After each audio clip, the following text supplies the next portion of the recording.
Daily Bible word தமிழுக்கு அன்புடன் வரவேற்கிறோம். இன்று ஆகஸ்ட் 2ஆம் தேதி 2025, பொதுக்காலம் 17ஆம் வாரம், சனிக்கிழமை. ஏரோது யோவானின் தலையை வெட்டச் செய்தான். யோவானுடைய சீடர் வந்து இயேசுவிடம் அறிவித்தனர். மத்தேயு எழுதிய தூய நற்செய்தியிலிருந்து வாசகம். அதிகாரம் 14. இறை வார்த்தைகள் 1 முதல் 12 வரை.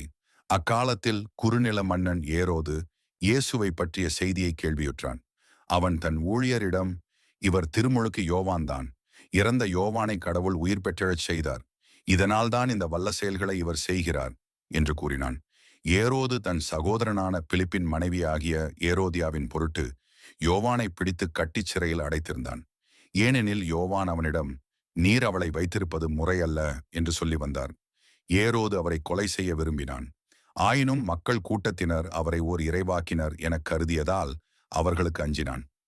ஏரோதின் பிறந்த நாளில் ஏரோதியாளின் மகள் அவையினர் நடுவில் நடனமாடி ஏரோதை அகமகிழச் செய்தாள். அதனால் அவள் எதை கேட்டாலும் அளிப்பதாக அவன் ஒரு வாக்குறுதியை ஆணையிட்டு அறிவித்தான்.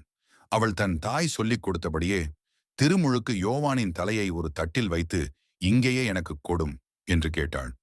இதை கேட்ட அரசன் வருந்தினான். ஆனாலும் தான் விருந்தினர் முன் ஆணையிட்டதால் அதை அவளுக்கு கொடுக்க கட்டளையிட்டான். ஆள் அனுப்பி சிறையிலிருந்த யோவானின் தலையை வெட்டச் செய்தான். அவருடைய தலையை ஒரு தட்டில் வைத்துக் கொண்டு வரச் செய்து அதை சிறுமியிடம் கொடுத்தான். அவளும் அதை தன் தாயிடம் கொண்டு சென்றாள். யோவானுடைய சீடர் வந்து அவருடைய உடலை எடுத்துச் சென்று அடக்கம் செய்தனர். பின்னர் இந்நிகழ்ச்சியினை இயேசுவிடம் போய் அறிவித்தனர். இது ஆண்டவரின் அருள்வாக்கு.